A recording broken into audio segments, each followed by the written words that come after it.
l'invitation pour parler des sujets de recherche. Il n'y a rien de plus excitant de parler de son propre travail.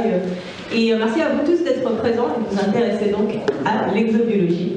Et je vais un peu vous raconter finalement ma vie de tous les jours, c'est-à-dire qu'est-ce que je fais au laboratoire, les objets d'études qui nous intéressent, les missions spatiales qui sont en cours, futures, et les différents corps du système solaire sur lesquels on a de plus en plus de chances finalement de éventuellement trouver une certaine forme de vie ou des molécules qui pourraient mener à cette vie. Donc effectivement, je travaille au LACMOS. Alors, il y a 2 antennes au LACMOS, dans ce laboratoire. Il y a l'antenne de Versailles-Saint-Quentin à Guyancourt, où je travaille, et une antenne à Jussieu également. Et donc ça fait 2 ans que j'ai été recrutée dans ce laboratoire, après avoir passé 6 ans au centre NASA à côté de Washington, dans le Maryland. Est-ce qu'on entend bien? Oui, je pense que on entend bien le retour.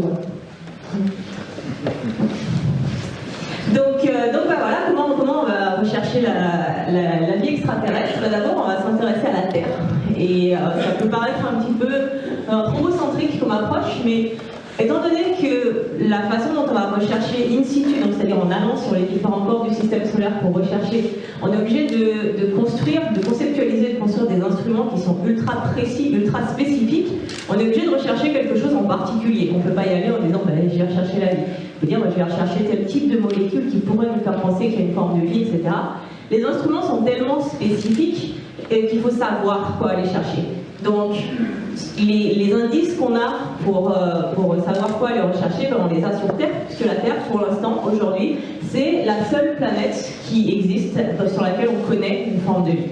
Donc on va se baser, on ne va pas rechercher la vie telle qu'on la connaît sur Terre, mais on va se baser sur la vie qu'on connaît sur Terre pour essayer de développer des signatures de cette vie qui sont ce qu'on appelle agnostiques, c'est-à-dire des signatures de toute forme de vie qui pourrait exister. Donc c'est un petit peu compliqué comme concept, je vais rentrer un peu plus dans les détails dans les premières diapos. Et donc on ne va pas rechercher la vie terrestre, mais on va rechercher une forme de vie qui serait basée sur des molécules qui sont les mêmes que celles qu'on peut trouver sur Terre. On est obligé de chercher à partir de quelque chose, on ne peut pas tirer dans le noir, on est obligé de chercher, de se baser sur quelque chose qu'on connaît. Donc on se base sur la Terre, et pour ça il faut vraiment comprendre ce qui s'est passé sur Terre, comment la vie est apparue sur Terre. Donc, une frise de la Terre, donc même de l'univers. On sait que l'univers est apparu dans le Big Bang, donc il y a 13,7 milliards d'années. Donc tout ça, c'est vraiment des choses, c'est de l'astrophysique. Là, on est plus sur l'exobiologie. Donc ça m'intéresse moins personnellement. Et donc la frise géologique de la Terre a apparu il y a 4,5 milliards d'années à peu près. Et ce qui va nous intéresser en fait dans cette frise, c'est juste cette petite fenêtre qui est finalement de 4,5 à 3,5 milliards d'années. Pourquoi? Parce que à 3,5 milliards d'années, on sait qu'il y a des formes de vie. Donc on sait, pour sûr, ça c'est plus débattu, il y a 3,5 milliards d'années sur Terre, il y avait de la vie. L'apparition de la vie sur Terre est encore un petit peu débattue. Les traces les plus anciennes qui auraient été trouvées d'une forme de vie sur Terre datent de 3,85 milliards d'années. C'est toujours, il y a des nouveaux papiers qui sortent régulièrement, ils lancent 3,8, 3,81, 3,85, etc. Donc bon, dans ces eaux-là en tout cas. Et un autre événement important qui s'est passé sur Terre, c'était il y a 3,9 milliards d'années, c'est ce qu'on appelle le bombardement météoritique tardif. C'est des météorites qui ont eu une abondance beaucoup plus importante que ce que c'était avant et ce que c'était après. Et pourquoi c'est important en fait? Donc le bombardement météorite tardif, le voici représenté en fait sur l'abondance de météorites qui est tombée en fonction du temps. Il a été calculé en fonction des impacts de cratères qu'on a trouvés sur la Lune. On a extrapolé aux impacts de météorites qu'il y a pu avoir sur Terre à cette même époque. Donc sur la Lune, le sol n'a pas été reprocessé, donc on arrive facilement à compter ces cratères. Et donc on a extrapolé à la Terre, et vous voyez donc qu'il y a eu ce pic à 3,9 milliards d'années. Et pourquoi c'est important? C'est en fait, la Terre n'était pas viable durant ce pic. La Terre aurait pu être viable avant. Mais si de la vie est apparue avant ce pic de bombardement météoritique, tout aurait été reprocessé en fait au niveau du pic de météorites. Donc au niveau de la vie, c'est un peu comme si la Terre, elle avait 3,9 milliards d'années. Excusez-moi, c'est quoi l'échelle verticale? L'échelle verticale, c'est la masse météoritique Ah d'accord, en année. en grammes par année. C'est l'abondance de météorites. L'abondance météorique. Voilà. Donc n'hésitez pas à poser des questions en cours hein, si vous voulez des détails plus abondants sur certains sujets, c'est pas très clair. Et donc ce qui est super intéressant en fait sur ce graphe, c'est que si vous voyez, l'apparition de la vie, elle s'est faite juste après la fin du bombardement météoritique tardif. Ce qui veut dire que la vie est apparue sur Terre au moment où la Terre est devenue viable. C'est extrêmement intéressant. Ça veut dire que la vie apparaît facilement. En tout cas sur Terre, elle est apparue facilement. Dès que la Terre a été viable, la vie est apparue. C'est peut-être même lié à ces chutes de météorites. Parce qu'on sait que dans les météorites, il y a énormément de molécules qui sont émises. Et ces molécules seraient donc arrivées sur Terre en très forte abondance lors du pic météoritique. Et ces molécules auraient pu servir en fait à former la vie. Donc c'est peut-être lié. Donc en fait, ces molécules, c'est ça qui va nous intéresser, c'est ça qu'on va aller rechercher dans tout le système solaire pour essayer de comprendre s'il peut y avoir de la vie. Donc on sait que de la chimie à la biologie, on observe une complexification chimique. Donc on est au niveau de la chimie, au fur et à mesure on passe au niveau de la biologie. En exobiologie, on a ce chaînon manquant, en fait, c'est comment on passe de la chimie à la biologie. On sait que la chimie s'est complexifiée, qu'à un moment, bam, on a eu de la biologie, mais on ne sait pas comment, on ne connaît pas, c'est notre chaînon manquant à nous, en exobio. Et on a toute une gamme de molécules qui sont d'intérêt. Les molécules qu'on appelle biologiques. Donc ça, si on trouve des molécules biologiques, donc de l'ADN, des protéines, quelque part sur Mars ou ailleurs, on est sûr que ça vient de la vie. Là, il n'y a pas de doute possible. Mais bon, c'est extrêmement difficile d'aller rechercher ces traces de molécules. Mais de toute façon, voilà, ce sont des molécules biologiques. Si on les trouve, on sait qu'il y a de la vie. Les molécules simples, on sait qu'elles sont formées chimiquement. Donc, si on trouve ces molécules, bon, ça ne nous donne pas vraiment d'indice en faveur d'une origine biologique de ces molécules. Et en intermédiaire, on a les molécules qu'on appelle prébiotiques, comme les acides aminés par exemple, ou des acides carboxyliques, donc des acides gras qu'on appelle quand elles sont d'origine biologique. Et ces molécules, en fait, elles sont super intéressantes parce qu'elles peuvent provenir de deux origines. Soit elles proviennent chimiquement d'une complexification chimique des molécules simples, soit elles peuvent provenir d'une dégradation de molécules biologiques. Donc si on trouve ces formes de molécules quelque part dans le système solaire ailleurs que sur Terre, ça nous dira pas qu'il y a de la vie, c'est un bon indice, mais par contre il faut aller regarder des choses plus en détail sur ces molécules. Des messages associés en fait à ces molécules. Parce qu'on ne va pas rechercher uniquement des molécules, mais on va aussi rechercher l'origine de ces molécules par des messages associés. Donc ces messages associés, par exemple, ça peut être les isotopes. Donc les isotopes, on sait que les atomes existent sous plusieurs formes, avec un nombre de neutrons qui va différer selon l'atome. Donc l'exemple qu'on connaît bien, c'est le carbone 14 par exemple. Et le carbone, il existe sous forme carbone 14, carbone 13 et carbone 12. La biologie va utiliser les isotopes les plus légers. La biologie va vers le plus simple. Les isotopes les plus légers sont plus faciles à processer au niveau chimique, donc elle va utiliser des carbones 12. Et donc, si on a un système biologique, on va trouver des molécules carbonées dans ce système biologique, on va observer ce qu'on appelle des fractionnations isotopiques, c'est-à-dire qu'il va y avoir plus de carbone 12 que dans un système abiotique ou chimique. Et donc ça, c'est un des messages associés à ces molécules qui va permettre de les différencier selon leur origine biologique ou chimique. L'autre possibilité, qui est très à la mode en ce moment, et vous verrez que presque toutes les futures missions à recherche de vie vont rechercher la chiralité. Donc la chiralité, en fait, c'est la symétrie des molécules.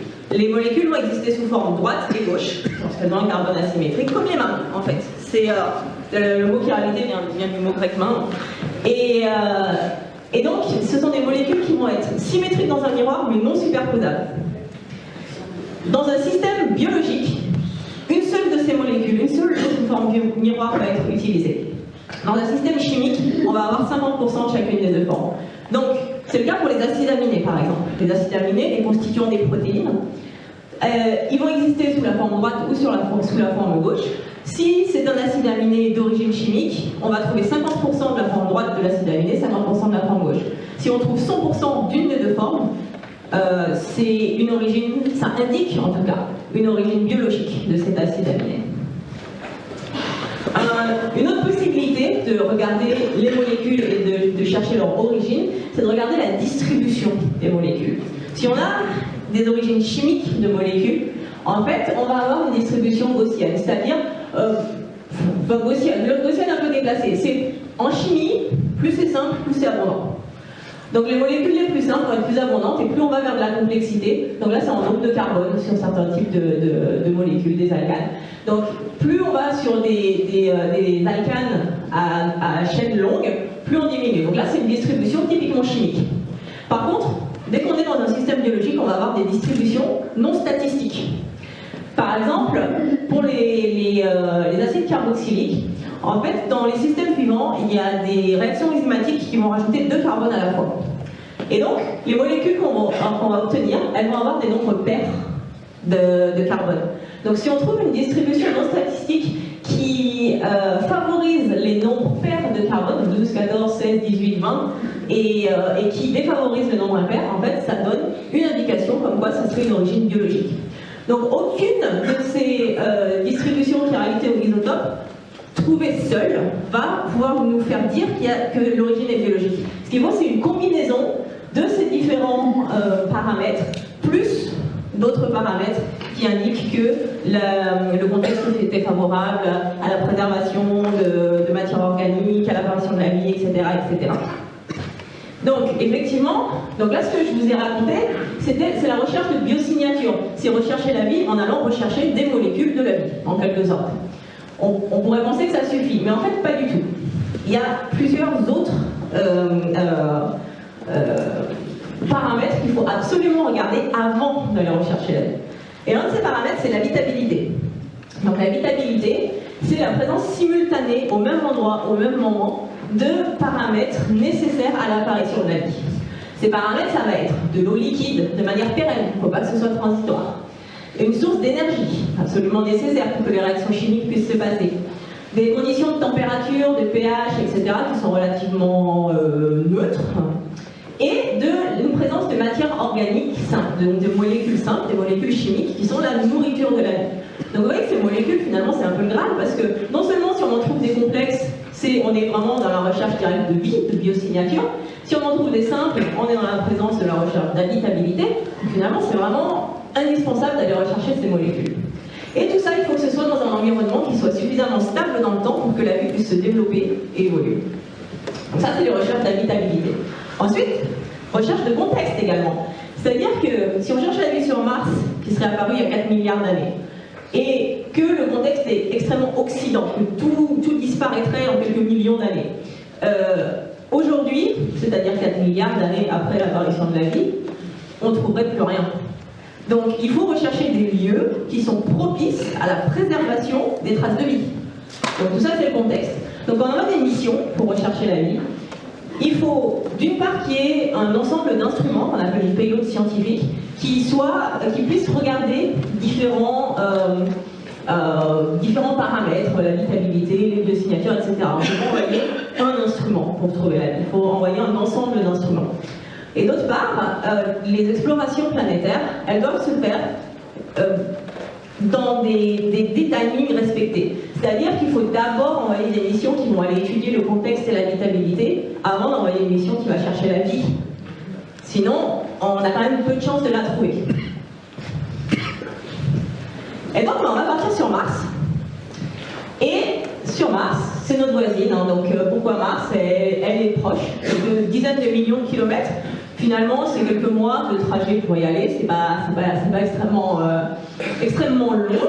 On la connaît bien, on sait que c'est la petite sœur de la Terre, qu'elle a eu des évolutions relativement similaires, surtout à ses débuts. Et donc, c'est propice à aller explorer et à aller rechercher des traces de vie. Aller rechercher des traces de vie, oui et non finalement, parce que de toutes les missions que vous pouvez avoir là, donc là, c'est à partir de 2001 jusque dans le futur, sur toutes les missions qui sont encore opérationnelles aujourd'hui. Il y en a eu dans le passé, hein, bien entendu, soit des orbiteurs, donc qui restent en orbite autour de Mars pour faire des études à distance, soit en fait des landers ou des rovers, donc les landers ils atterrissent et ils font leur travail dans l'espace autour d'eux. InSight qui a atterri le mois dernier par exemple. Est-ce que vous voulez que j'essaye de baisser le... Peut-être, c'est un peu sombre. Hein. Je ne pense pas que ce soit très embêtant pour la suite, mais si vous pouvez peut-être, ça serait bien. Voilà.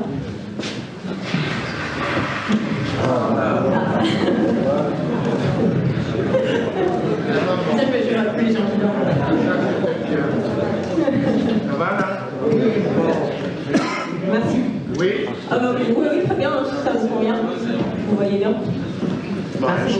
cheveux. Hein. Et donc, comme vous voyez, en fait, sur toutes ces missions, il y en a une qui va aller rechercher la vie, ExoMars en 2020, et qui sera en fait la première à aller rechercher la vie depuis 1976. Alors, des missions qui ne sont pas représentées sur ce graphe parce qu'elles sont bien avant. Les missions Viking en 1976, qui ont été les seules missions à recherche de vie dans le système solaire en 1976. Depuis, il n'y en a pas eu. Et pourquoi il n'y en a pas eu? Notamment un petit peu à cause de Viking. Parce que Viking en 1976, direct, ils se sont dit on va aller chercher des traces de vie. Allez. Et ils ont fait des instruments biologiques pour aller rechercher de l'ADN, pour aller rechercher du métabolisme, pour aller rechercher de la vie, tout ça. Sauf qu'en fait, ils ne connaissaient pas le contexte. Et le contexte est que Mars est extrêmement oxydant, que Mars a des sels de perchlorate, donc c'est des sels de chlore qui se trouvent à la surface de Mars. Ces sels, quand on les chauffe, on fait les mêmes types de réactions que ce que le métabolisme biologique pourrait faire. C'est dans le cadre des expériences de Viking.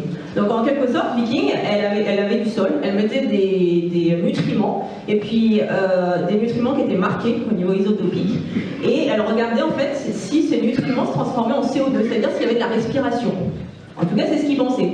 Et les résultats ont été positifs. Donc ils ont mis des nutriments dans le sol, ils ont chauffé, et il y a eu du CO2 qui s'est échappé avec le carbone marqué qu'ils avaient mis dans les nutriments. Donc ils se sont dit, on a trouvé de la vie sur Mars, il y a de la respiration, il y a des bactéries qui respirent. Sauf qu'en fait, quand on chauffe Mars, le sol de Mars, CO2. Donc bon, en fait, ils ont montré qu'ils ont fait de l'oxydation sur Mars avec des sels de perchlorate. Sauf qu'à l'époque, on ne savait pas qu'il y avait du perchlorate sur Mars. Et donc, finalement, puisqu'on connaissait très mal le contexte, la mission était très mal conceptualisée. On n'aurait jamais dû envoyer ces expériences parce qu'en fait, si on connaissait Mars mieux, en 1976, on aurait su que ces expériences auraient donné des résultats positifs qu'il y ait de la vie ou non. Donc, c'est pour ça, vraiment, connaître le contexte et connaître l'habitabilité, c'est vraiment nécessaire avant d'envoyer des missions pour rechercher des traces de vie. Et c'est pour ça qu'on n'a pas eu depuis tout ce temps, et que la prochaine est en 2020. Donc, moi je vais vous parler plutôt de Curiosity, parce que dans Curiosity, n'a pas les capacités de trouver des traces de vie. Par contre, elle a les capacités de rechercher l'habitabilité. C'est-à-dire, est-ce que Mars, il y a 4 milliards d'années, donc c'est l'âge du cratère dans lequel le rover a atterri, est-ce que Mars était habitable à cette époque? Est-ce que la vie aurait pu se développer? Est-ce que les conditions étaient réunies sur Mars pour que la vie se développe? Après qu'elle se développe ou pas, c'est les futures missions qui vont pouvoir les trouver. Curiosity, c'est le rover de la mission MSL, Mars Science Laboratory. C'est une collaboration internationale, puisque sans collaboration et sans contribution internationale, on ne peut rien faire.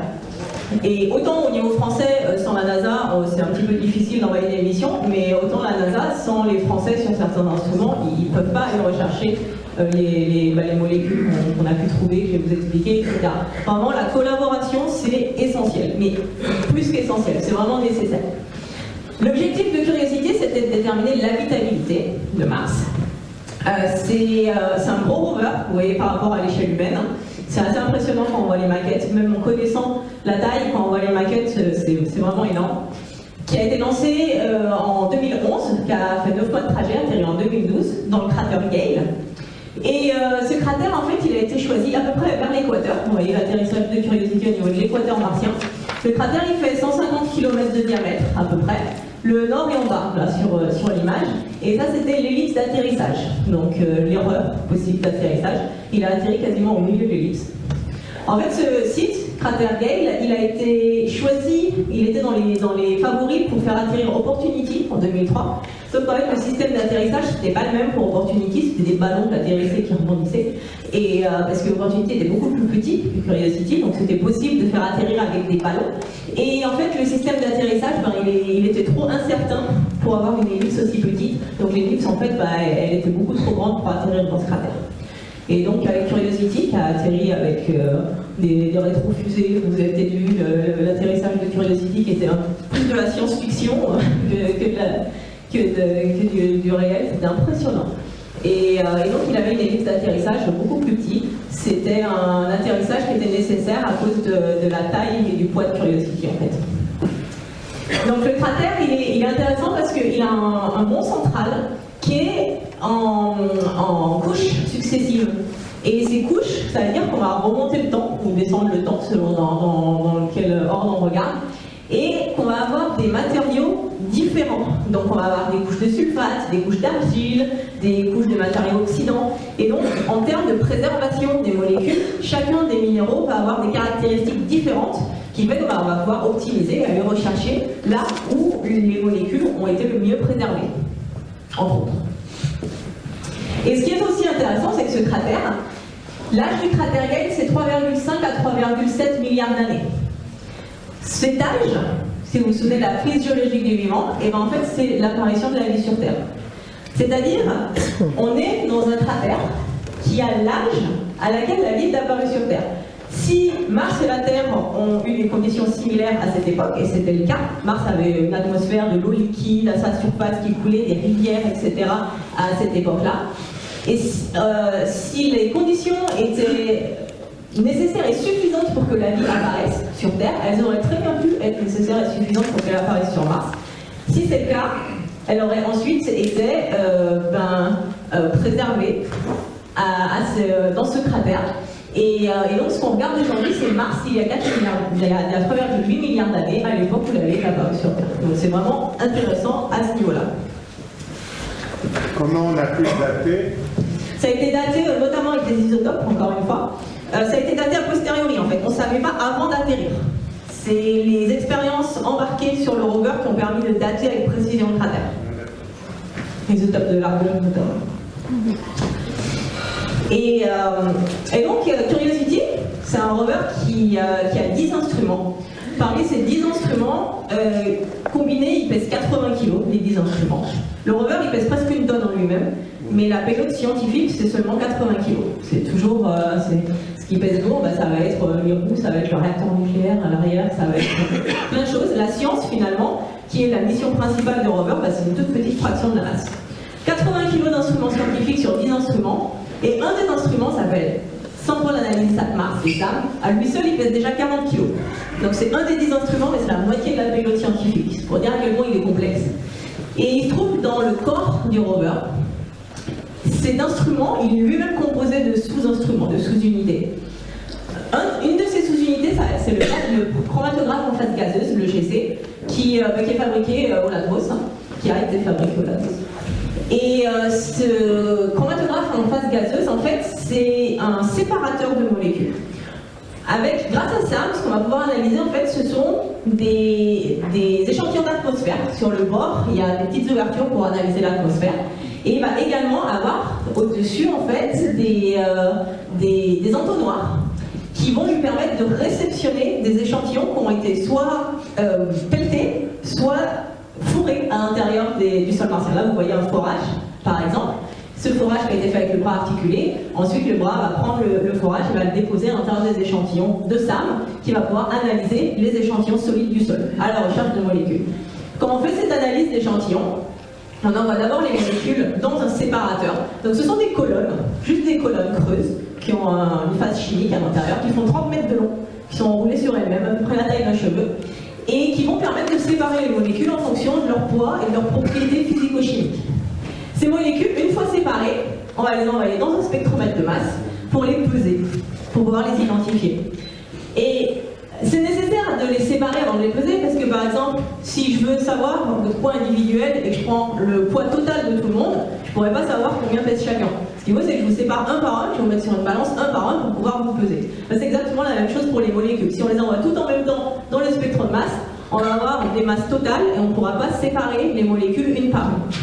Donc, la méthode de séparation en amont est absolument essentielle. On a un autre spectromètre de masse, on va regarder plus les isotopes, notamment le méthane. Je ne vais pas du tout en parler, mais en fait, on peut coupler ces différents sous-instruments. Et le couplage qui va nous intéresser pour la recherche de molécules, c'est le couplage entre le chromatographe et le spectre de masse qui s'appelle la GCMS. C'est une technique d'analyse et d'identification de molécules organiques.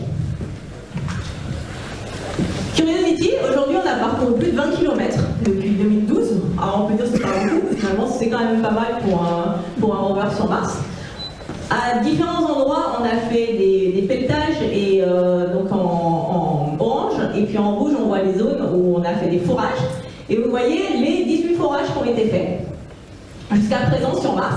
Alors il y en a un qui vient d'être réalisé, que je n'ai pas rajouté, qui s'appelle Rockwool, et qui vient d'être fait la semaine dernière. Vous voyez surtout en fait sur cette image que selon l'endroit où on a foré, les couleurs sont différentes. Donc la couleur de la surface c'est toujours la même, parce que c'est la poussière qui recouvre toute Mars. Mais par contre, dès qu'on est un petit peu en profondeur, on voit des couches grises, donc grises, c'est-à-dire qu'on n'est pas oxydé. Et des fois on l'est, hein. En l'occurrence ici on était sur une couche d'hématite, donc une couche d'oxyde de fer, et on voit bien la couleur rouge du forage même à l'intérieur. Et donc tout ça c'est intéressant parce que je ne vais pas dire plus on est gris, plus on a de chance de trouver des molécules, mais c'est quand même un petit peu le cas. Quand on est oxydé, on va plus avoir tendance à dégrader les molécules. Quand on n'est pas oxydé, donc plus réducteur, on va avoir tendance à plus les préserver. Et ça a été un petit peu le cas parce que finalement, l'échantillon sur lequel on a trouvé toutes les molécules qu'on a trouvées jusqu'à aujourd'hui, c'est Cumberland. Alors ça a été le deuxième qu'on a creusé. Et un petit peu aussi sur moi, qui a été un petit peu plus loin dans l'exploration. Mais je vais surtout parler de Cumberland et de qu'est-ce qu'on a trouvé à Cumberland et finalement de pourquoi à Cumberland.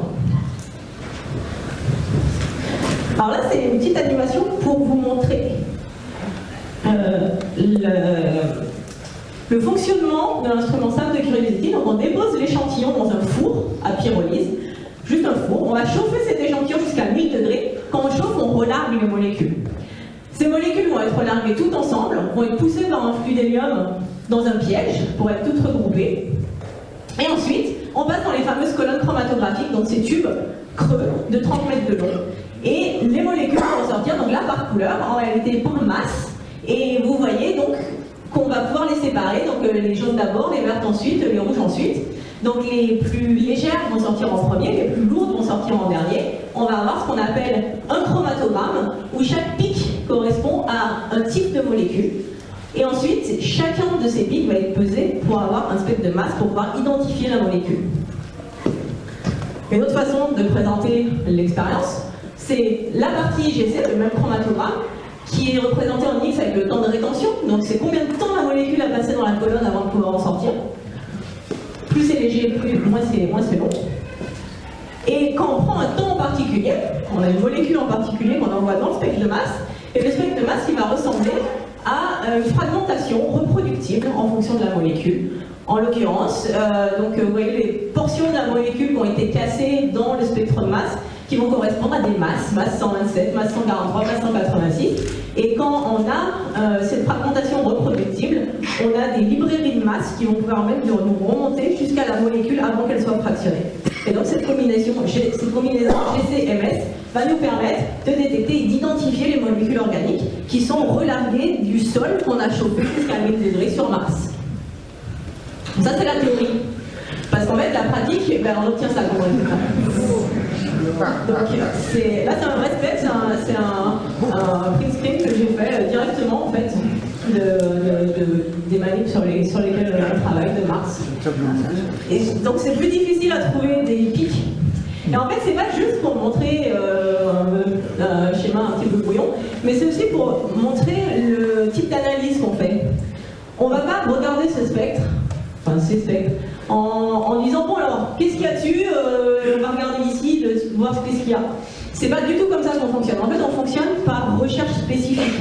On va faire des hypothèses, on va dire je vais essayer de trouver une molécule qui serait ça, et puis je vais voir si je peux la trouver. Et en fait sans ces recherches dirigées spécifiques, c'est quand même assez difficile de comprendre ce qui peut se passer. C'est pour ça qu'on peut facilement passer à côté de choses. Il faut savoir que toutes ces données, elles sont publiques. C'est-à-dire que tout ce qui vient de l'espace, toutes les missions, on a l'obligation, au bout de 6 mois, donc pendant 6 mois on a la primeur des données, au bout de 6 mois on a l'obligation d'aller les mettre sur un site qui s'appelle le PDS, le Planetary Data System. Tout le monde peut y accéder, tout le monde peut aller prendre ce spectre et regarder ce qu'il y a dessus. Donc on n'est plus à l'époque de la NASA secrète, etc. C'est public, tout est public. Et donc, à partir de ce spectre, une fois qu'on les traite, etc., qu'on recherche des choses en particulier, on obtient des chromatogrammes beaucoup plus simples. Et par exemple, ici, vous voyez un chromatogramme en haut, et en bas, c'est le même chromatogramme sans l'échantillon, donc c'est ce qu'on appelle en blanc. Et tout ce qui se trouve, et qui n'a pas de pic dans le blanc et qui a un pic dans l'échantillon, c'est quelque chose qui vient de Mars.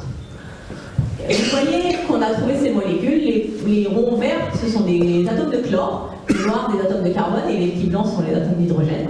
Donc là, on a des chlorohydrocarbones, donc des hydrocarbures.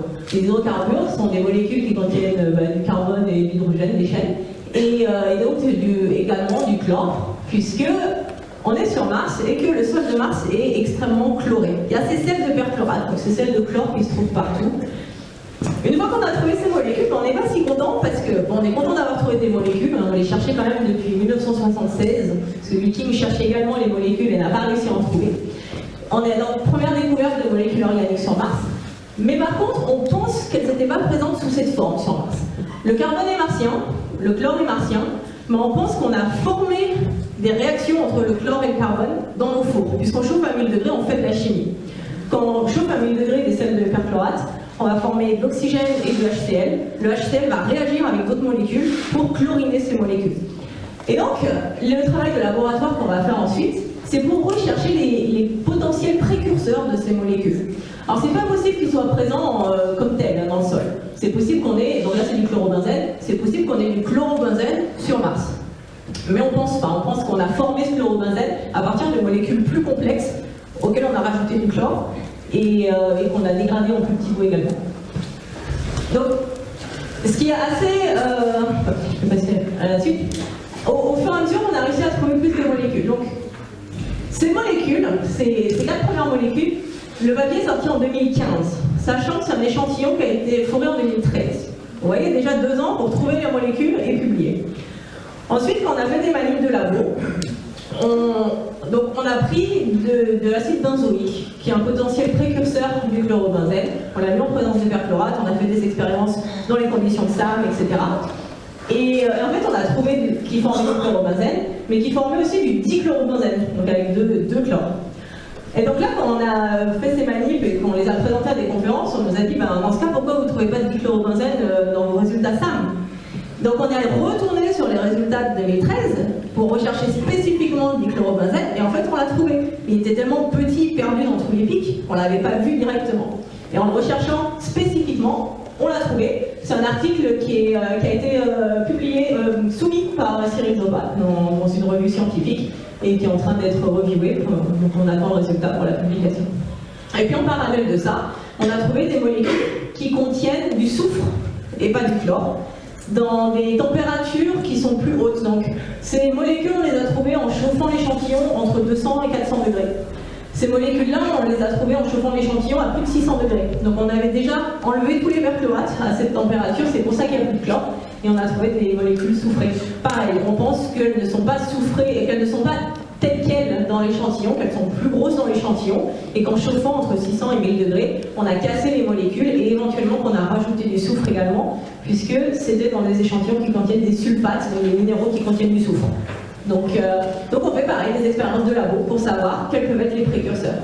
Et cet article a été publié par Jana Gangbrod en 2018. 2018 sur un échantillon qui a quand même été fourré en 2013. Et en fait, sur ce même échantillon, je suis en ce moment en train de travailler en fait, sur une nouvelle molécule qui vient d'être trouvée. Pareil, on a recherché, on a fait des hypothèses pour savoir. Donc, ça serait la plus grosse molécule. Là, on a 6 carbones. Sur la nouvelle, il y en aurait peut-être jusqu'à 10 carbones. C'est assez intéressant. Et donc, je suis en train de travailler sur l'écriture de ce papier, toujours sur un échantillon qui date de 2013. Le papier sera probablement soumis en 2019, publié en 2020. Donc, vous voyez le temps que ça prend à cause de la complexité des échantillons. Et Cumberland, ce qui est assez intéressant sur le point de vue minéralogique, c'est les autres instruments qui ont réussi à déterminer la composition minéralogique de Cumberland, et notamment la présence de smectite, à 20%. Smectite, c'est une argile. Et les argiles, ce sont des feuillets. Donc vous voyez, les feuillets d'argile. Entre ces feuillets, c'est facile de faire passer des molécules. Déjà, entre ces feuillets, il y a beaucoup d'eau qui passe. L'argile, elle est formée uniquement quand il y a eu de l'eau liquide, pendant un certain temps. Les molécules qui seraient dissoutes dans cette eau, elles seraient emprisonnées à l'intérieur des feuillets. Et ces feuillets, sur le plus long terme, ça aiderait à préserver les molécules. C'est pour ça que les argiles, ce sont vraiment des très bonnes candidates, les meilleures candidates pour rechercher les molécules organiques avec une préservation sur des temps géologiques de 4 milliards d'années. Et comme par hasard, Cumberland contient 20% de smectite. Donc finalement, c'est pas tant un hasard, on aurait pu pas y réfléchir plus tôt, parce qu'en fait, on ne sait pas la composition de l'échantillon avant de le forer. Et on a trouvé a posteriori que les 20% d'argile, finalement, c'est ça qui a permis probablement la préservation des molécules. Donc le cratère Yale, donc on sait que c'était un lac d'eau liquide, c'est 150 km de diamètre, je rappelle, et un lac d'eau liquide, d'eau douce, de l'eau potable, comme on aime bien dans notre chef d'émission, qui comportait tous les éléments nécessaires pour que la vie puisse apparaître. Donc on avait de l'eau liquide pérenne, on avait des conditions de pH neutres, on avait de l'énergie solaire, et on avait la présence de molécules organiques simples. Tous les ingrédients de l'habitabilité. Pourquoi de l'eau douce? Je ne vais pas le saler. En l'occurrence, pourquoi, je ne sais pas. Mais le cratère était rempli d'eau douce.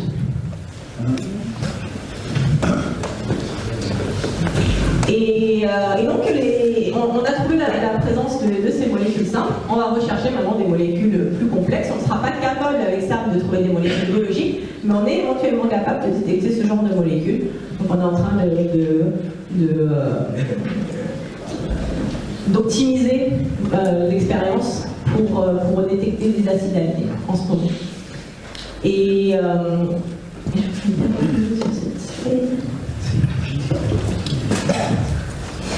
en tout cas, aujourd'hui, on a parcouru plus de 20 km et Curiosity, c'est un peu un robot grimpeur. On a fait 370 mètres de dénivelé positif, ce qui est énorme pour un rover sur Mars. Vous voyez la position aujourd'hui, les 20 km ont été parcourus, et les 4 ans qui sont prévus avant la fin du budget pour Curiosity. Il nous reste encore quelques kilomètres à parcourir, mais surtout d'arriver sur différentes couches. Donc en ce moment, on est sur une couche qui est une couche d'hématite en quelque sorte. C'est j'ai trouvé le nom en français. C'est donc une couche d'hématite. Et juste après cette couche d'hématite où on va tomber sur une couche d'argile. Donc là, on attend ça avec impatience pour les molécules organiques parce qu'on sait que l'argile, c'est les meilleurs préservements de molécules organiques. Et après cette couche d'argile, on montera encore dans le piton central et on accédera à une couche de sulfate. Et les sulfates, c'est également intéressant pour la préservation des molécules organiques à plus haute température, en fait. Curiosity, jusqu'à aujourd'hui, ça a été un grand succès. Il y a eu plein de...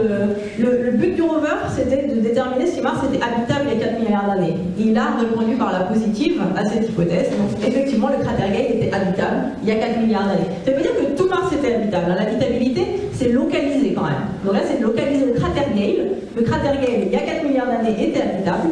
Après, qu'est-ce qu'il a été habité? C'est une autre question. On avait même eu en fait un coup de fil d'Obama. Là, il est dans Air Force One, on dirait pas, mais il est dans un avion en train de nous féliciter. C'était pour l'atterrissage de Curiosity. Et même, c'était les JO, je crois, en 2012, probablement, parce que vu le doodle. Et en fait, ils avaient rajouté Curiosity qui atterrit avec ses 4 rétrofusées dans le doodle du jour, le jour de l'atterrissage Et donc, les futurs échantillons, comme je disais, on est sur la couche thématique, là.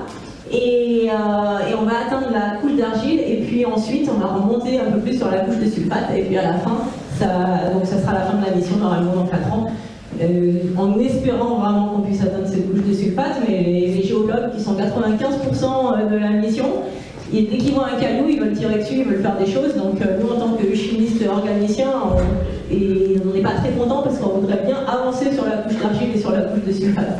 En théorie, la couche d'argile, on aurait dû l'atteindre après 2 ans de mission. Ça fait 6 ans qu'on a la mission qui est en cours et on est toujours en fait sur la couche d'hématite.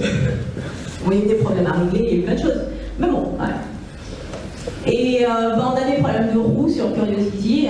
Vous avez peut-être entendu, mais il y a des gros trous. On a dû élaborer des nouvelles stratégies, par exemple rouler en marche arrière, ça faisait moins de poids sur les roues avant, ça permettait de préserver un petit peu plus les roues. Mais a priori, sur les 4 ans à venir, ça ne posera pas trop de problèmes. Et on peut se regarder, vue d'orbite, avec les orbiteurs. Vous voyez Curiosity qui est ici, avec en fait les traces de roues qui sont derrière. Pour les sceptiques qui penseraient qu'on est dans un jardin en GPS. ciel et pas sur Mars. On a le petit rover qui est sur Mars pris d'orbite. On avait même réussi à synchroniser l'atterrissage avec un orbiteur pour prendre le parachute de Curiosity qui descendait en photo depuis l'orbite. C'est des images assez impressionnantes de l'atterrissage, de voir qu'ils ont réussi à synchroniser les deux missions pour que l'une prenne une photo de l'autre à 60 millions de kilomètres. Donc maintenant, je vais vous parler d'une deuxième petite partie assez rigolote que j'appelle la paléoastrochimie finalement. En fait, c'est des réanalyses de missions passées.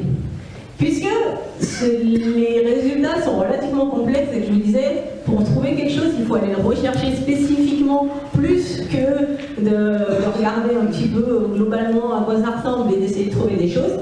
Et bon, on s'est dit, ok, on a trouvé du chlorobenzène avec Sam sur Mars, on va aller rechercher spécifiquement le chlorobenzène sur les résultats Viking de 1976. Donc, il y a eu beaucoup de challenges associés. Donc, le travail est l'idée par la thésarde Melissa Guzman. Et le premier challenge, ça a été de retrouver les données. Parce qu'aujourd'hui, tout est mis sur le PDS, mais en 1967, ça n'existait pas. Et donc, retrouver les données, ça a été un vrai casse-tête.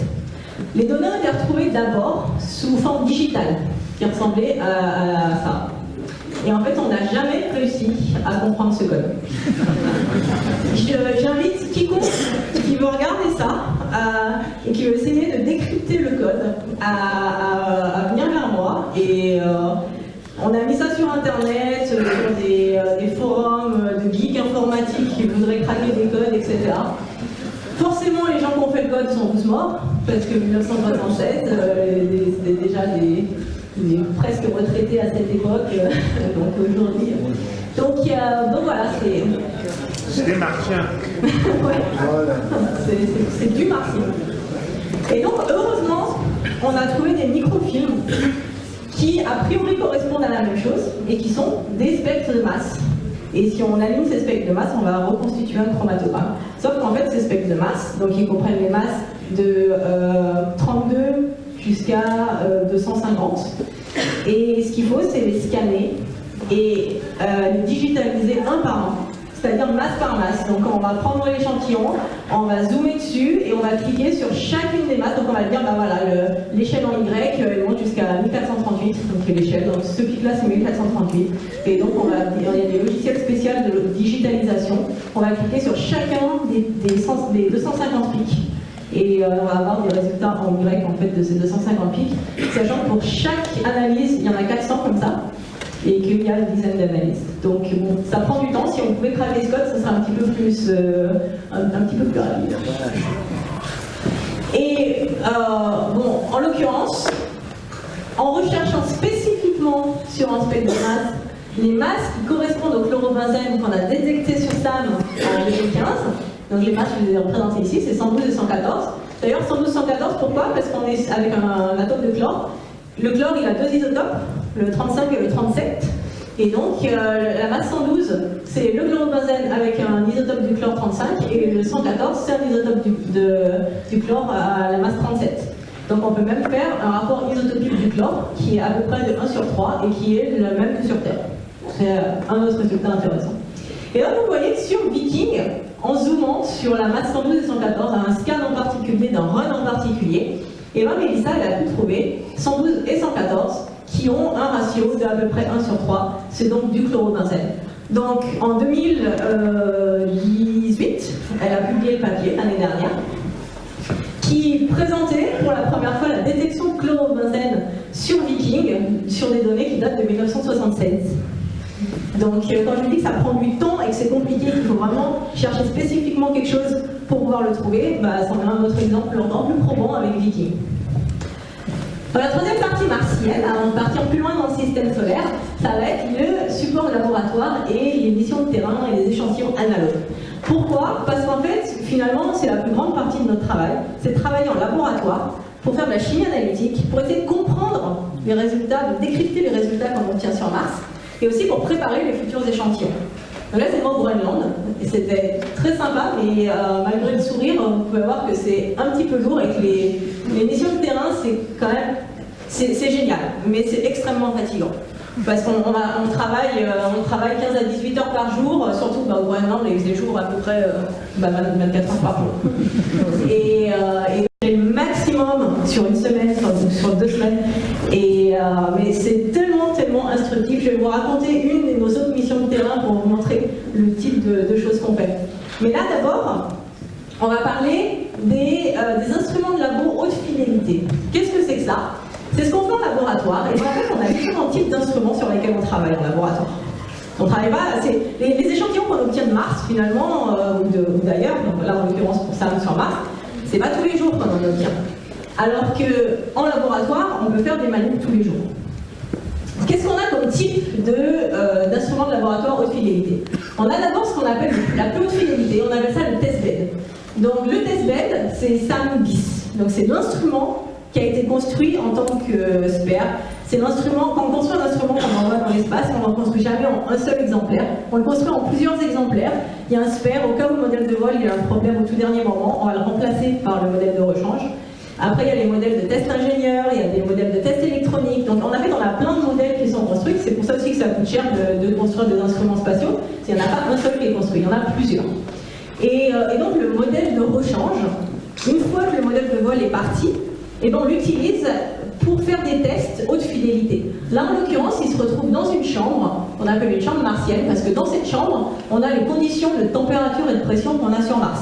C'est-à-dire 7 millibars, du CO2, etc., très peu d'oxygène, voire pas du tout. Donc on se retrouve vraiment avec un instrument qui est le même que sur Mars, dans les conditions dans les mêmes qu'il est sur Mars.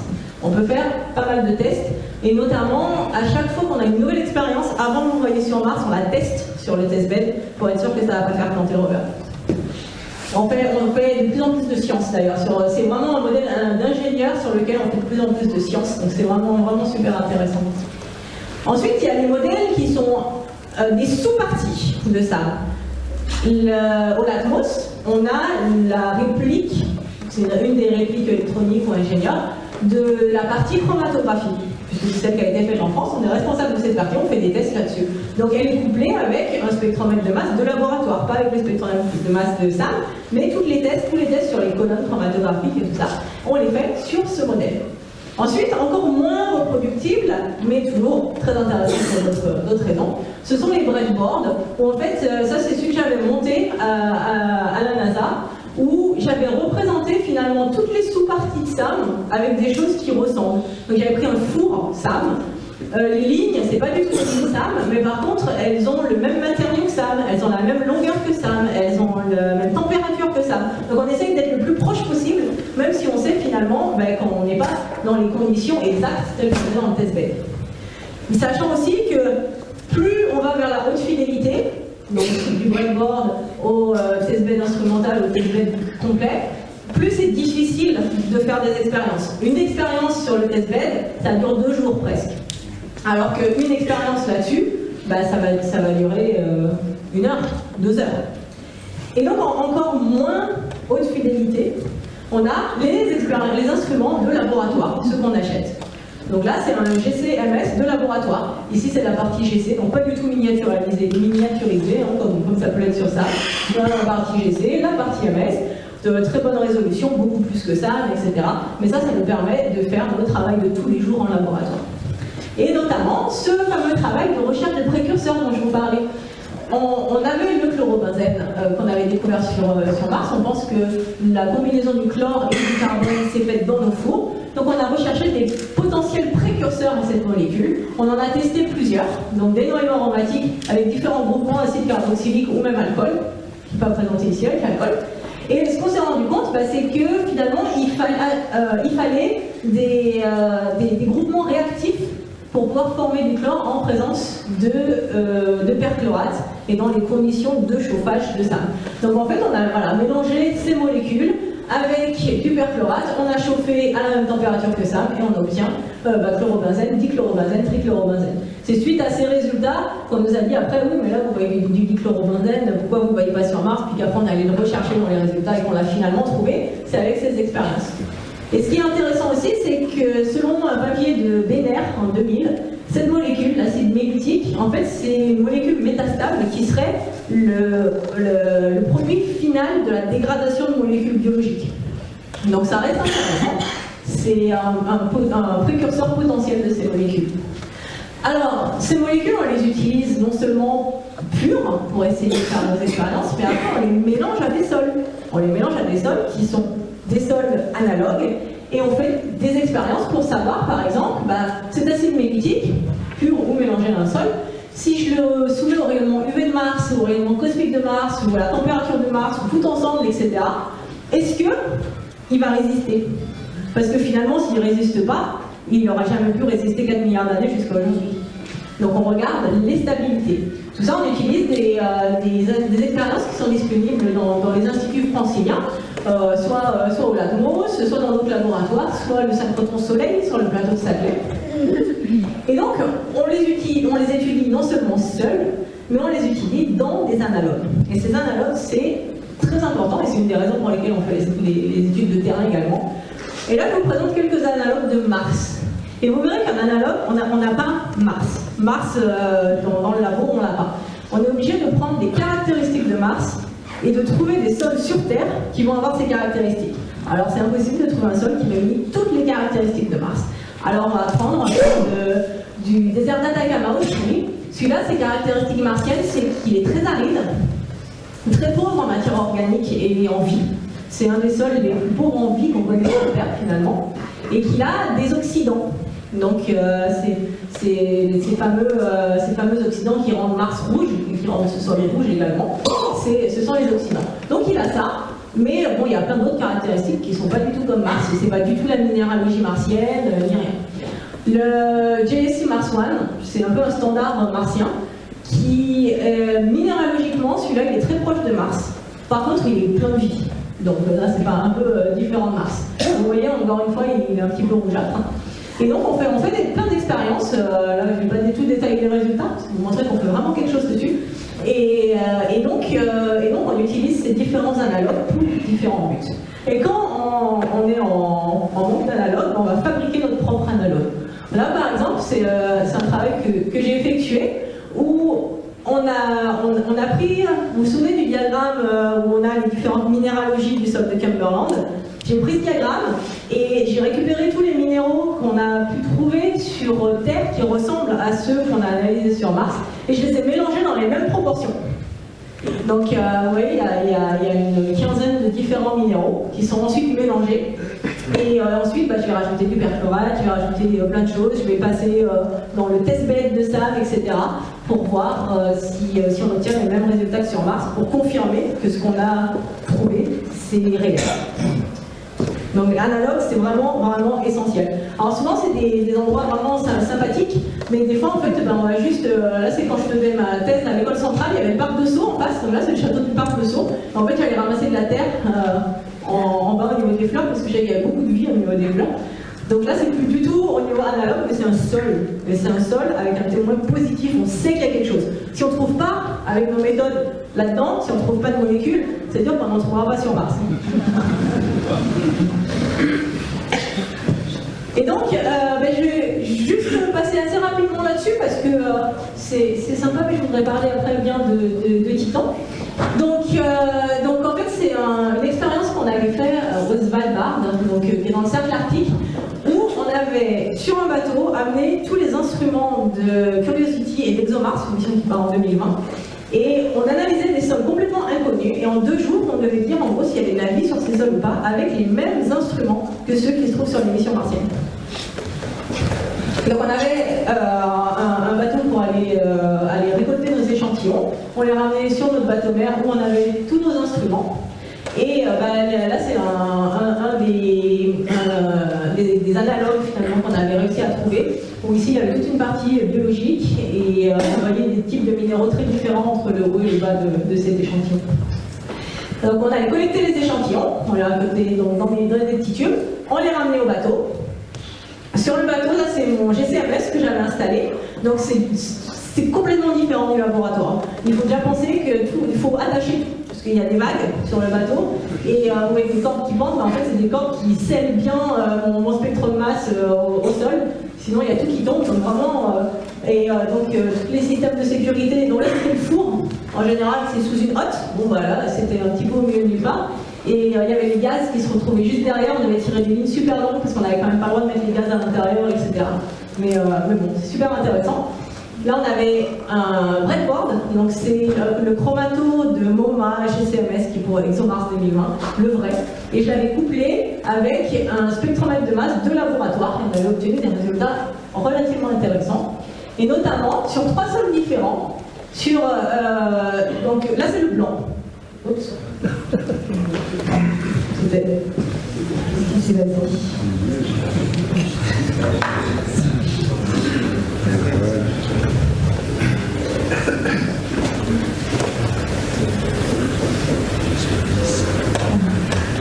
Voilà, on a retrouvé. Donc le blanc, on voit quand même qu'il y a des pics, c'est normal. Et ici, c'est une distribution de molécules qui correspond à un sol où il y a eu de la vie, mais il n'y en a plus aujourd'hui. C'est-à-dire que toutes les molécules qui sont fragiles, on ne les retrouve plus. Par contre, il y a plein de molécules qui correspondent à des molécules de vie dans des distributions de vie qui sont présentes.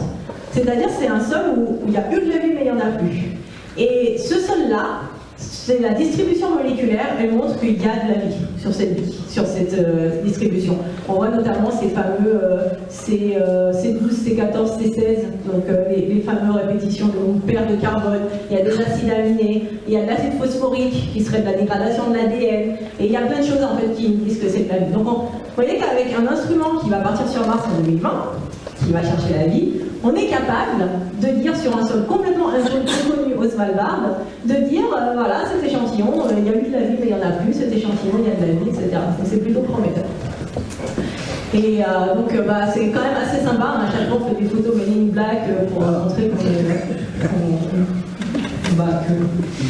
travaille. Et on a vu un centre de sauvetage, il y avait un bateau, les Hooverboat, qui était parti sur les couches de glace et ils ne pensaient pas consommer autant de carburant. En fait, ils n'arrivaient plus à rentrer. Donc en fait, vu que notre bateau était en brise-glace, on est parti leur donner du carburant. Donc on est allé faire brise-glace à 80 degrés nord. C'était très très sympa. Donc on va s'éloigner un petit peu plus de Mars maintenant. Et on va aller au niveau de Jupiter. Alors Jupiter, non, en fait, c'est une géante gazeuse, ça ne nous intéresse pas pour l'exobiologie, il n'y a pas de vie. Par contre, les satellites de Jupiter nous intéressent énormément. Et notamment 4 satellites, Callisto, Io, Ganymède, et surtout, Europe. Ici, c'est juste une image pour montrer, c'est assez impressionnant de voir les ombres des satellites sur Jupiter. Avec les satellites, c'est juste parce que c'est joli. Et Europe, alors pourquoi Europe nous intéresse autant? Europe, c'est ce qu'on appelle un monde océan, ou un satellite glacé. C'est-à-dire, c'est une couche de glace qui fait 5 à 10 km d'épaisseur sur toute la planète. Et en dessous, il y a un océan d'eau liquide salée qui fait peut-être une centaine de kilomètres d'épaisseur. Europe et la Terre à l'échelle, et l'eau sur Europe et l'eau sur la Terre à l'échelle. Si on enlève toute l'eau des océans de la Terre, c'est très superficiel, il y en a pas beaucoup. Si on enlève toute l'eau de l'océan d'Europe, vu que la planète c'est un océan, et bien finalement, il y a plus d'eau en quantité absolue sur Europe que sur la Terre. D'eau liquide, hein. C'est ça qui est intéressant. Et non seulement il y a de l'eau, mais il y a beaucoup de sel en surface. Toutes ces zones rouges que vous voyez là, c'est des photos de surface, vraiment des vraies photos avec une bonne résolution. On voit des zones rouges, tout ça sont des sels. On s'imagine que s'il y a des sels en surface, l'océan est probablement salé à l'intérieur, et extrêmement salé en fait. Il y a d'autres mesures qui ont été faites pour montrer que cet océan était salé. Et je vous ai dit que la couche de glace, elle fait 5 à 10 km d'épaisseur. C'est un peu beaucoup pour aller creuser, pour aller voir l'océan. Mais on a de la chance, c'est que l'océan se répand dans l'atmosphère. Alors pas dans l'atmosphère parce qu'il n'y a pas d'atmosphère, mais en extérieur. Il y a voilà, c'est jet, c'est geyser, c'est plumes en anglais, c'est panache. J'ai jamais trouvé une traduction qui existait vraiment. Apparemment, panache, c'est la meilleure. Et ces panaches, en fait, d'eau qu'on peut voir, ça permet à l'océan du sous-sol de se répandre à l'extérieur.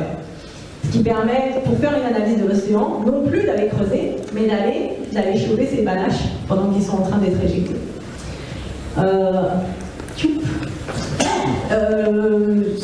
C'est une mission, une mission qui va partir en 2024 qui s'appelle Clipper. C'est une mission qui a pour but d'étudier l'habitabilité d'Europe. Comme je vous ai dit, avant d'aller au champ de la vie, on va chercher l'habitabilité, le contexte.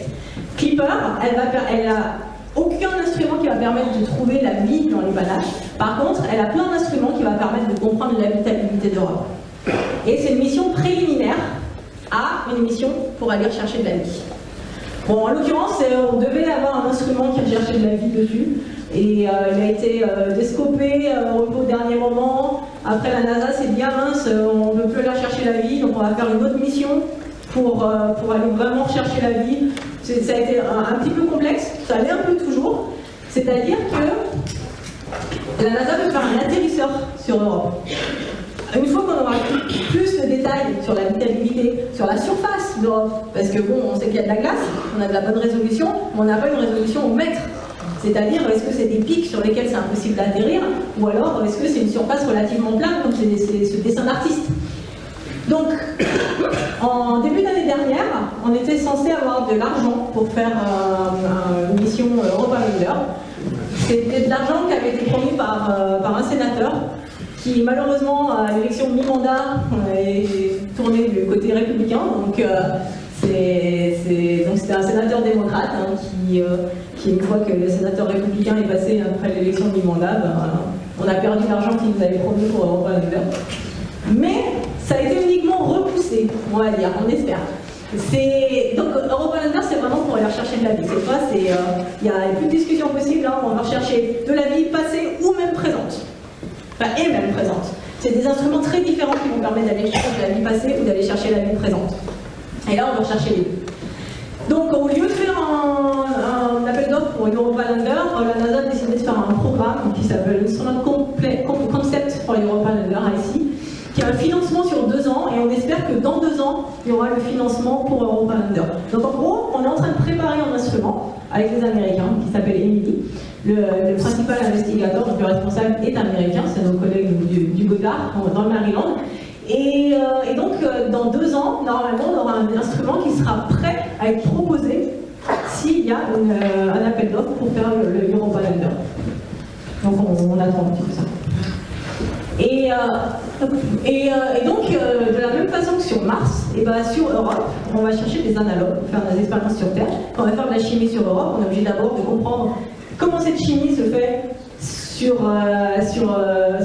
les environnements similaires, et pour pouvoir designer les bons instruments et pas avoir d'interférences, etc. Le lac d'Europe est extrêmement salé, et on connaît 2 lacs extrêmement salés sur Terre, avec des sels similaires à ceux de l'océan supposé d'Europe. C'est le lac Mono en Californie et le lac Tires en Espagne. Donc le lac Mono, on a des échantillons. Forcément, c'est en Californie, on a des collègues en Californie, donc ils vont envoyer des échantillons. Et je viens d'obtenir un financement pour aller récolter des échantillons au lac Tires. Donc normalement, dans quelques mois, je vais aller récolter ces échantillons, passer ces échantillons dans les expériences qu'on prévoit de lancer sur Europe pour rechercher de la vie et voir si ça marche. S'il y a de la vie et des sels, est-ce que ça ne va pas interférer? Et donc c'est toutes les études d'analogues, les mêmes qu'on fait sur Mars, mais bon, avec des environnements très différents. Un autre analogue d'Europe sur Terre, c'est les lacs sous-glaciaires, comme le lac Vostok en Antarctique. Donc là, ce ne sont pas des lacs salés, mais ce sont des lacs qui ont évolué complètement indépendamment de la surface. Et là, on va finir un petit peu plus loin, encore dans le système solaire. Ouais, ok, super. Au niveau de Saturne, et Saturne, comme Jupiter, la planète en elle-même, on s'en fiche un petit peu, c'est une géante gazeuse. On s'en fiche pas du tout à plein de niveaux, mais moi, au niveau de sociologique, ça ne m'intéresse pas pour mes expériences. Et par contre, Saturne, c'est comme Jupiter, elle a plein de satellites. On a une 60aine, on en a qui sont découvertes régulièrement. Il y a notamment le plus gros satellite du système solaire, le Titan, qui est un satellite de Saturne. Et donc un autre satellite d'intérêt, c'est Encelade. Encelade, en fait, c'est un peu la Europe de Saturne. C'est la même chose, c'est une couche de glace, un monde d'océan. C'est une couche de glace, un océan, et puis plein de geysers. Encore plus de geysers d'ailleurs que sur Europe. Vous voyez là, c'est une photo des geysers d'Encelade. Donc c'est vraiment énorme. Là, c'est une représentation d'artiste pour montrer la couche de glace, l'océan qui est en contact avec la couche rocheuse. Donc ça, c'est important pour l'apparition éventuelle d'une forme de vie.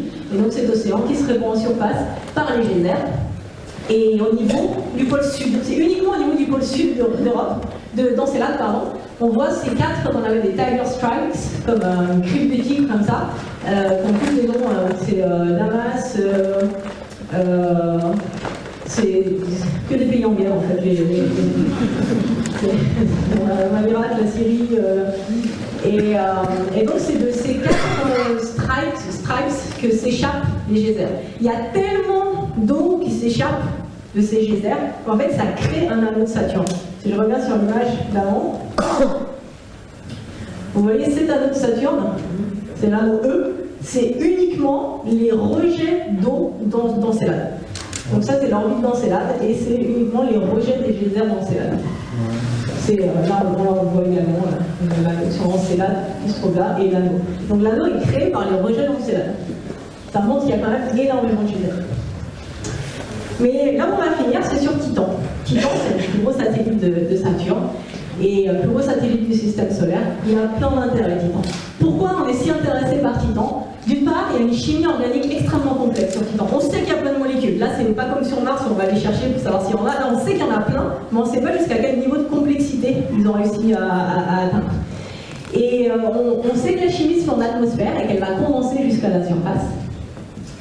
On sait également que Titan, elle a un cycle qui ressemble au cycle de l'eau sur Terre.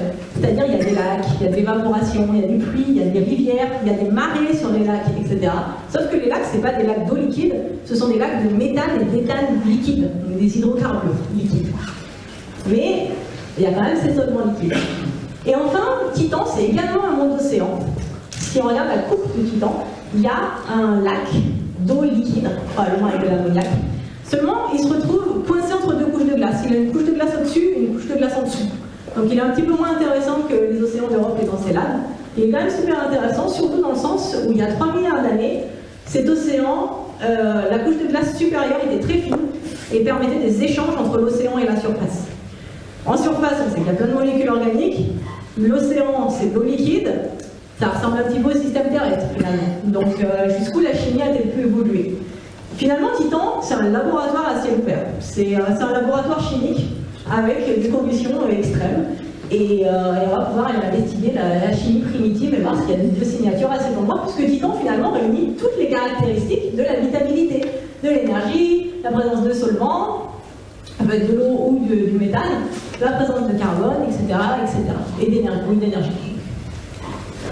Titan, on sait que la matière, elle va être condensée en surface et qu'il va y en avoir plein.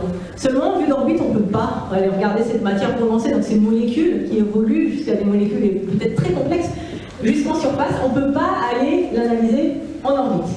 Par contre, ce qu'on voit d'orbite, on voit plein de choses d'orbite, on voit qu'il y a plein de zones de différentes couleurs. Il y a des zones bleutées, des zones rouges, des zones plus foncées, des zones plus claires, qui sont à seulement quelques dizaines de kilomètres d'intervalle.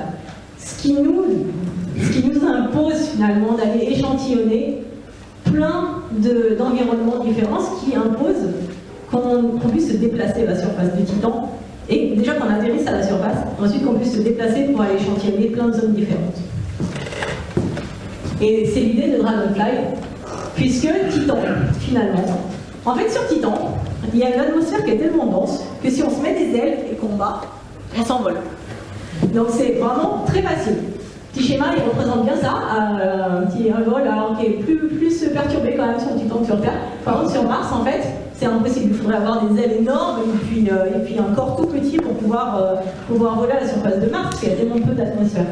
Mais Titan a une atmosphère extrêmement dense qui permet le vol. Alors le vol, autant plus léger que l'air que plus lourd que l'air. Plus léger que l'air, c'est les montgolfières par exemple.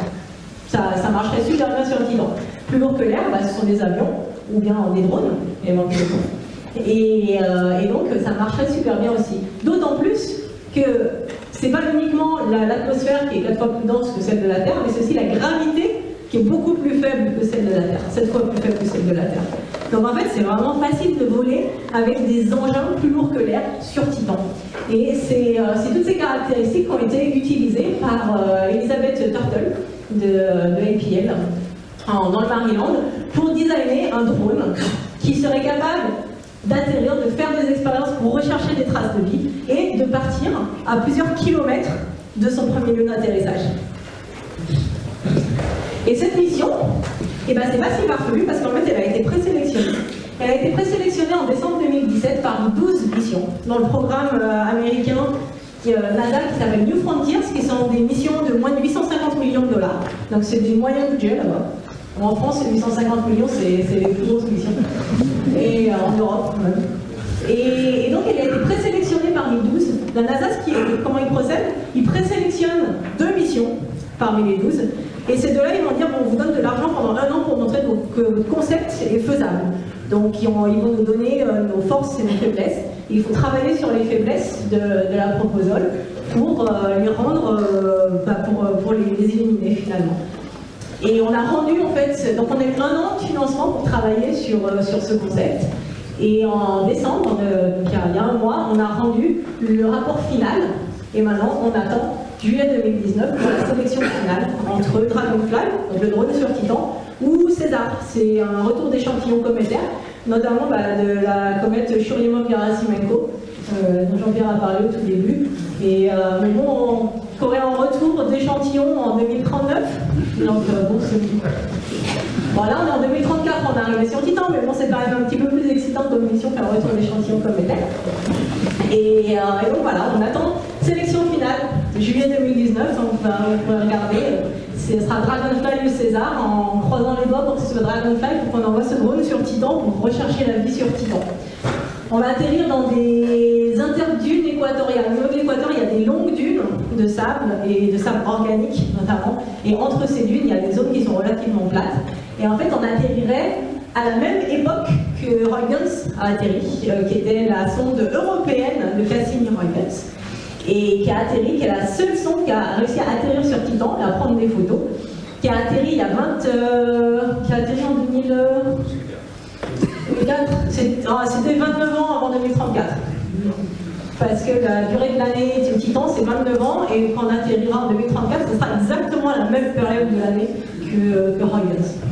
Ce qui nous donne beaucoup de confiance sur les perturbations atmosphériques, etc. On les connaît à cette époque de l'année sur Titan. Et on atterrit à peu près à la même latitude également, qui sera à peu près au niveau de l'équateur. Dragonfly a 2 années d'exploration nominale, sachant que la durée, elle est très peu contrainte. C'est uniquement l'énergie, sachant que l'énergie, c'est une pile nucléaire et qu'il y en a pour des années et des années. Donc en fait, l'exploration, elle sera contrainte par l'argent, finalement. Les premiers sites d'exploration envisagés... on arrive sur la fin, merci.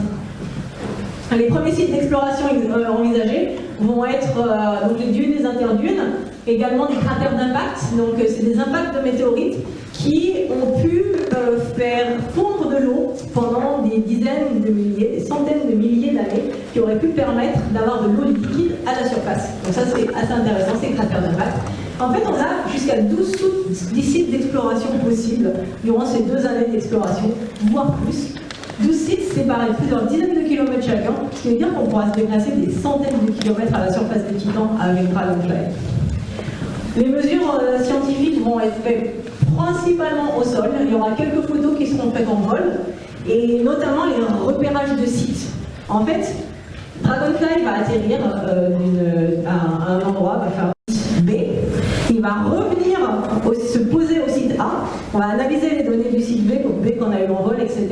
Après, il va redécoller son site A, il va aller repérer un site C, toujours en vol, et il va revenir atterrir au site B, qui aura été... Vous avez une question? Vous avez un orbiteur pour les communications? Non, c'est du direct to Earth. C'est pour ça qu'on atterrit à l'équateur, qu'on ne peut pas aller au pôle Nord. Donc il y a des gens qui nous disent « Ah, les lacs de méthane, les lacs se retrouvent au pôle. » Mais on peut pas aller au pôle.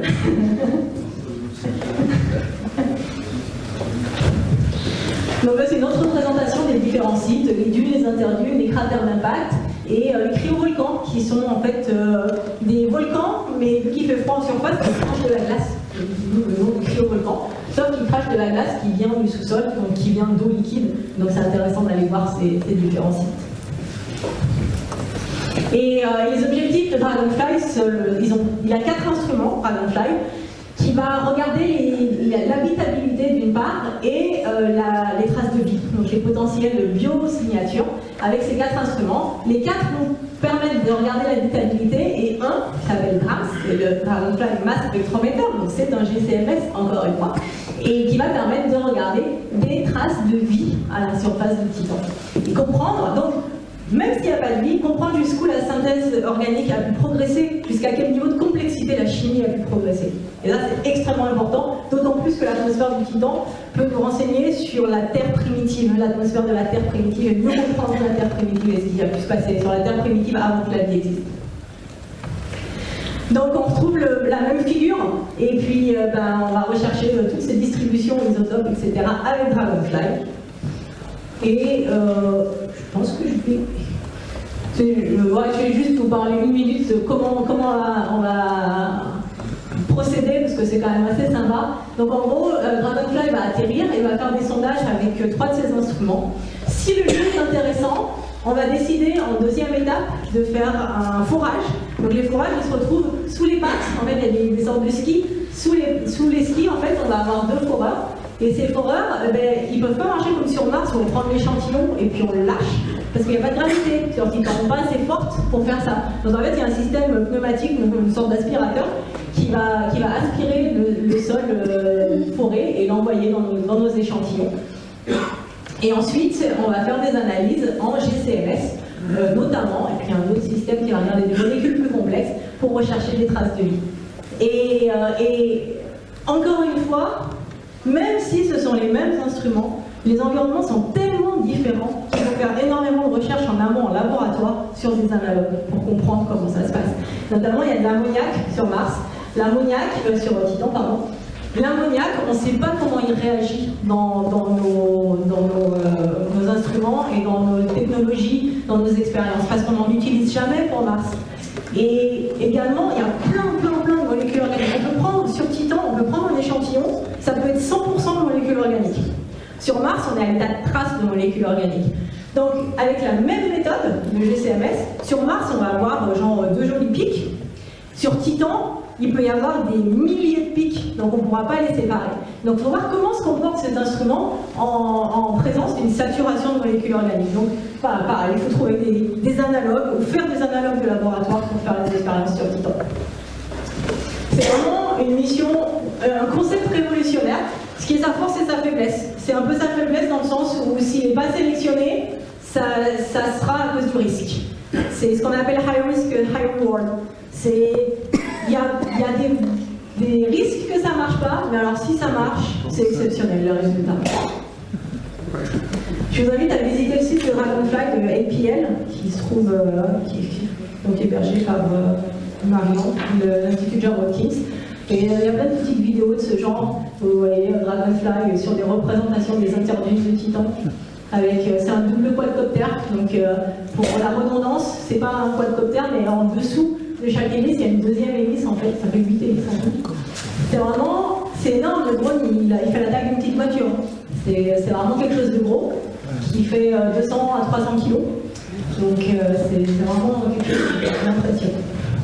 Donc encore plein de choses devant nous, plein de choses derrière, plein de choses devant. On peut encore continuer à explorer les résultats des instruments passés. On continue à développer des instruments pour le futur.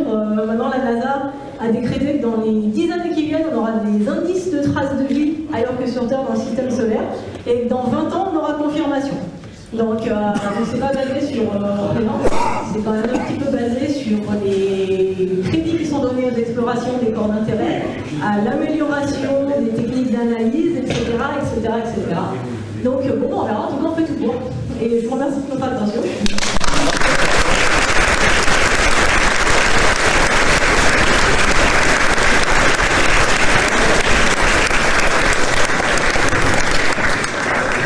Bravo, je pense que vous avez quand même quelques questions, on a 5-10 minutes. Bon, c'est pas très motivant, hein, ça quand même, 2034, donc on approche, si je regarde avant de passer à la parole, j'ai une question sur Viking. Je n'ai pas tout compris. Donc on a recueilli des données sur Viking et elles étaient incohérentes et on a quand même donné des conclusions. En fait, Viking avait 2 types d'analyse. Il avait une analyse biologique qui était complètement faussée parce que à cause des oxydants sur Mars. Et Viking avait aussi des analyses chimiques. Et ces analyses chimiques ont donné des résultats négatifs. Et c'est en fait c'est ça qu'on est en train de réanalyser en ce moment. Donc il y a la partie biologie et la partie chimie. Il y avait deux parties sur le chimie. Ok. Bon, alors, à vous la parole. 2-3 questions. Près du micro. C'était formidable, c'était un vrai roman. Alors, ma question, c'est que la vie, elle n'est pas inscrite dans les molécules. Elle est inscrite dans la séquence des acides aminés. Il y en a pour faire une protéine, un gène, une protéine, il en faut 50 à 500. Tout ça, c'est pas des 4 bases, ça n'a aucun intérêt, la molécule en soi. Alors, la vraie information de la vie, elle est dans la séquence de ces acides aminés, assez facile à faire, c'est 7 atomes, 4 bases avec chacun d'un atome, et après ça, en prenant 3 bases par 3 bases, donc avec un nombre incroyable de répétitions, on se retrouve avec un acide aminé, mais là encore, on n'a pas l'information de la vie. Donc on peut avoir toute une chimie qu'on peut appeler biologique, mais qui n'a aucun intérêt. C'est la séquence des acides aminés qui fait la vie. Et ça, on en est très très loin à pouvoir l'analyser. Alors, oui et non. Parce qu'en fait, oui, dans le sens où, effectivement, une protéine, c'est une séquence d'acides aminés. On ne va pas aller chercher des protéines, c'est trop spécifique. Par contre, votre séquence de 50 acides aminés, si vous la coupez en 50 acides aminés, et que vous avez 50 acides aminés individuels, pour regarder cet acide aminé, s'il provient d'une protéine, c'est pas le même que s'il provient d'une synthèse chimique. Et c'est notamment là où intervient la chiralité. On va créer un auteur dit l'inverse. Non, là, c'est pas des base de fausse et on ne reconstitue pas la protéine. Mais bon, en fait, vous parlez d'une information génétique, mais on n'est pas obligé de trouver une information. On n'est pas obligé de trouver une information génétique pour trouver de la vie. En fait, si on trouve de la vie, on ne sera pas capable de dire si c'est, quelle protéine elle va être capable de synthétiser, etc. On saura dire que c'est une molécule qui provient de la vie, mais on ne saura pas dire la séquence et tout ça.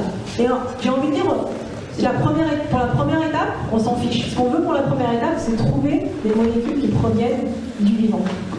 Et l'important, c'est les protéines. Pas que.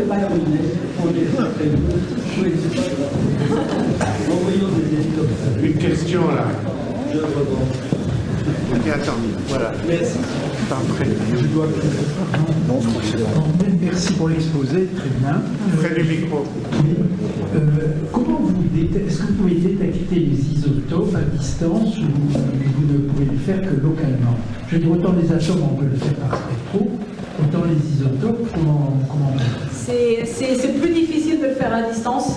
C'est quand même idéal d'avoir un échantillon et de faire une analyse spécifique avec un instrument dédié à l'analyse isotopique. À distance, voir des isotopes, c'est possible, hein, parce que donc on a des spectres de masse qui fonctionnent à distance, qui vont permettre de regarder la masse de la molécule. Et la masse d'un CO2 avec un carbone 14, ça sera 14 plus l'oxygène 16 plus x2. Et la masse d'un isotope 12, ça sera 12 plus 16 x 2. Et donc, à distance, on peut voir ça. Mais plus on est prêt, plus on est précis. Quand vous avez évalué les strates, ouais. Vous disiez que c'était par les isotopes, en fait. Est-ce que là, vous l'avez fait à distance ou vous l'avez fait par des prélèvements locaux? Alors, les strates, c'était pas par les isotopes. Les strates, c'était fait à distance par les orbiteurs avant d'atterrir. Par contre, l'âge du cratère, c'était par les isotopes une fois qu'on était sur place. D'accord, ok. Une autre question? Il y a une question là? Attends. Oui. Ici, ensuite, il y en a une là-haut, ensuite c'est à toi. Merci pour la conférence. J'avais juste une question un peu naïve. En fait, on se rend compte, dans un Sabaco, que le GCMS baisse énormément. Enfin, d'une certaine façon, je comprends que c'est un outil très puissant, mais en même temps, vous faites de la rétro-analyse pour voir si effectivement ce que ça vous donne, si c'est parce qu'il y a un biais de l'outil, ou c'est parce que ces molécules-là existent vraiment. Est-ce qu'il n'y a pas des pistes, des recherches pour faire des outils un peu moins intrusifs, qui n'induisent pas eux-mêmes même des réactions chimiques qui vont biaiser toute la solution. C'est une très bonne question. Et en fait, c'est pas la GCMS en elle-même qui fait les réactions chimiques dont on parlait et pour tourner au précurseur. C'est la technique en amont de la GCMS qui est de chauffer l'échantillon jusqu'à 1000 degrés. Donc quand on chauffe jusqu'à 1000 degrés, on fait de la chimie, on casse les grosses molécules et après on les analyse en GCMS. Et donc en fait, on a d'autres techniques qui sont ce qu'on appelle la dérivatisation chimique, où on met des réactifs chimiques en présence du sol, qui permet de ne pas casser les molécules, mais de les enlever du sol, les extraire du sol sans les casser, et ensuite de les analyser en GCMS. Donc ça, ce sont des techniques qui sont employées. Il y en a qui vont préserver la chiralité notamment, qui vont permettre de regarder des acides aminés chiraux sur Mars. Et donc on a même cette technique de dérivatisation sur Dragonfly. Et après, on a d'autres techniques également qui sont potentiellement utilisables, qui est la chromatographie liquide, où cette fois, on n'a pas besoin vraiment d'extraire les molécules. En gros, on voit tout dans la chromatographie liquide, où c'est un solvant qui va pousser l'échantillon. Par contre, on ne sait pas encore l'utiliser en milieu spatial, parce que c'est très difficile de travailler avec du liquide en milieu spatial. C'est beaucoup plus facile de travailler avec des gaz, et la chromatographie gazeuse, on travaille avec du gaz. Donc pour l'instant, c'est la technique la plus fiable. Sur Terre, c'est pas l'idéal, mais dans l'espace, pour l'instant, c'est l'idéal. Une question aussi, la dernière. Vous avez montré un graphique avec un certain nombre de pics, et vous avez dit que dans un cas, la vie avait existé mais n'existe plus, et dans l'autre cas, elle existe. Et j'aimerais bien avoir l'astuce qui permet de faire ça. Donc l'astuce, c'est...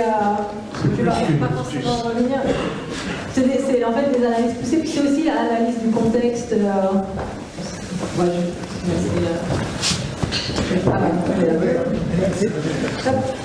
C'est en fait la distribution des molécules.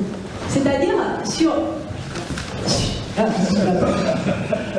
Il était où? Je m'étais un peu... Il vient fou. Là. C'est-à-dire que sur cet échantillon, en fait, on voit que des acides carboxyliques, c'est-à-dire des molécules qui vont contenir des COH. On ne voit pas d'acides aminés, ce qui est, en fait, quand on a de la vie terrestre, on va trouver des acides aminés. Là, on n'en trouve pas. Par contre, on trouve des acides carboxyliques, et on trouve des acides carboxyliques avec une dominante de carbone pair, donc des C2, C4, C6, C8. Donc ça veut dire que ces acides carboxyliques proviennent de la vie. Et pourquoi on trouve des acides carboxyliques et plus d'acides aminés? En fait, les acides carboxyliques, c'est les molécules les plus stables. Donc c'est celles qui vont tenir le plus longtemps après que la vie se soit éteinte sur un environnement. Et donc là, c'est typique en fait d'une vie qui s'est trouvée à un moment sur cet environnement, qui s'est dégradée, les molécules se sont dégradées, seulement les plus stables ont résisté, et c'est ça qu'on trouve aujourd'hui. Alors qu'ici, on trouve en fait tout ce qu'on trouve dans une bactérie, on trouve ici. Donc ça veut dire que là, il y a soit de la vie qui s'est éteinte, mais très récemment, c'est-à-dire qu'il n'y a pas eu encore le temps de dégrader les molécules qui sont facilement dégradables, soit en fait qu'il y a de la vie présente. Et c'est suffisant? C'est suffisant pour discriminer les deux? Alors il y a beaucoup d'autres études qui ont été faites parce que c'était en fait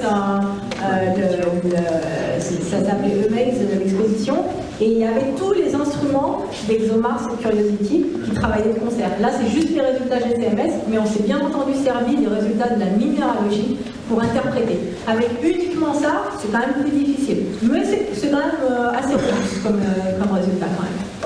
Juste un dernier commentaire. Une petite précision, ça marche. Je crois me souvenir d'une séance à la SAF, mais je ne sais plus qui était le conférencier, à propos de justement de Viking, enfin quelques temps après, qui rappelait justement qu'il y avait 3 expériences, 2 qui cherchaient les traces de respiration et de métabolisme. La 3e qui cherchait les substances organiques elles-mêmes, et on avait effectivement eu un résultat positif sur 2 et rien sur la détection. Et la conclusion avait été, c'est très curieux parce qu'il n'y a personne et pourtant ça mange et ça respire. Je ne sais plus qui a dit ça, mais ça résume bien Alors, dans les années 70, il y avait effectivement beaucoup de débats, mais en fait, depuis les années 2000, on a trouvé les perchlorates sur Mars. Maintenant, on arrive clairement à expliquer les résultats positifs des expériences biologiques. Et donc on sait que ce sont les perchlorates en fait qui respirent. C'est pas de la respiration, c'est de l'oxydation par les perchlorates. Et donc les expériences biologiques positives cognitives sont expliquées par la chimie martienne et les expériences de chimie n'ont effectivement pas trouvé de molécules organiques. Et en fait, on en a trouvé, mais manque de bol, ce sont des chlorés. Et on ne savait pas qu'il y avait des sels de chlore sur Mars. Ce sont des chlorés, et en fait, pour nettoyer l'instrument avant de partir, ils ont utilisé du dichlorométhane, qui est des molécules chlorées. Donc, Oui. Bon, écoutez, on termine là. On remercie beaucoup Caroline.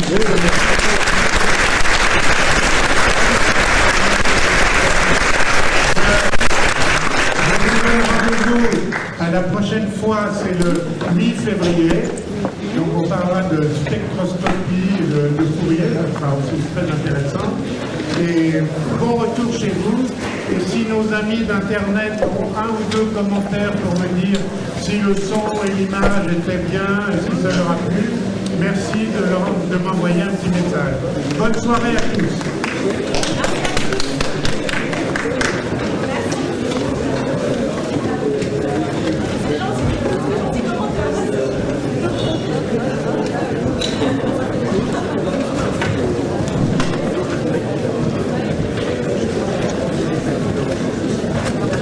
Bonjour monsieur, excusez-moi de vous déranger. Est-ce que c'est juste en live ou on peut le retrouver sur une chaîne?